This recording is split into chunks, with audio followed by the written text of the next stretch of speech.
So I'm just driving right now through the neighborhood where I grew up, Starrett City, going to see my dad. It's the 30th day since he passed away, and I guess it's still hitting me. It hasn't really hit me. Hard to accept that he's not here. There are moments that I go through and I'm like, all right, you know. But I'm driving through Starrett City. I get nostalgia every time because this is pretty much the first neighborhood that I remember living in. When I was born, we lived on Brighton Beach. But then when I was about 4 years old, we moved to, my mom and dad split up, right, when I was around 2.5, 3. And then like at 4 years old, I moved to Starrett City, 1155 Pennsylvania Avenue, building A2, apartment 15E. Phone number was 718-642-8202. I've always had a thing with numbers. I have like a photographic memory, you could say. Not just with numbers, but with other things as well. I have a really, really good memory.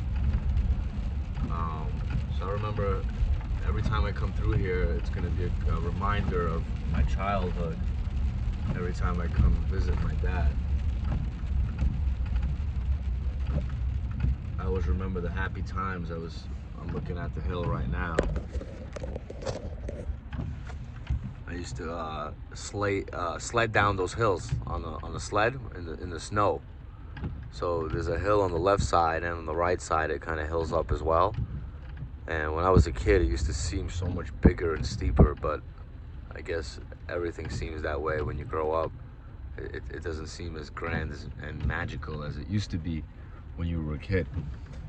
But I have some really good fond memories, as well as some really bad memories living in this neighborhood. I mean, it was you know, basically the projects. I'm entering East New York right now.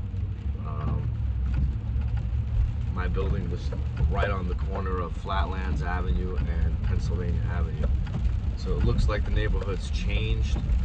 There's a lot of new stores. I guess you could say it looks a little safer than it used to be. But in the 90s, and I guess late 80s, early 90s when I lived here, it was it was a shithole.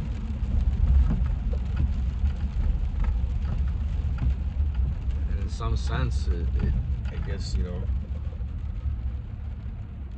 whatever. But I'm going to visit my dad, and I just wanted to document this. It's his 30th day.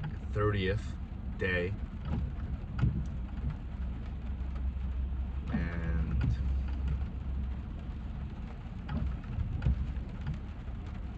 yeah, each time I come now to see him, I'm gonna have to drive through here.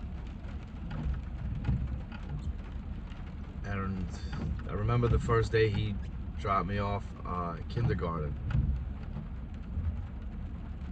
Life's a funny thing, how it comes full circle, and now I'm the adult driving my kid to school, and I gotta visit my dad at the cemetery. That sucks. I mean, I really thought he'd still be around. I just didn't realize, you know, he'd be gone so sudden.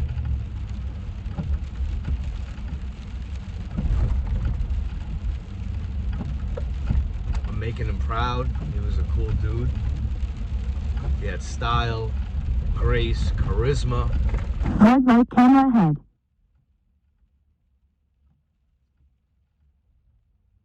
was a cool dude, and I'm gonna live out his legacy and his name, and I'm gonna do some really big things.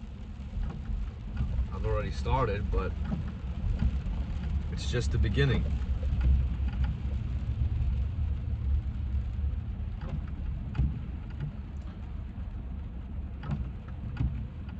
It's also the last day of 2020. It's 12/31/20, December 31st. I don't know, I'm just feeling it kind of emotional. feeling sad, feeling proud and happy,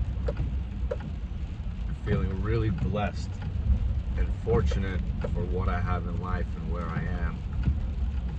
And I know, in a sense, you know, it's cliche to say, but he is in a better place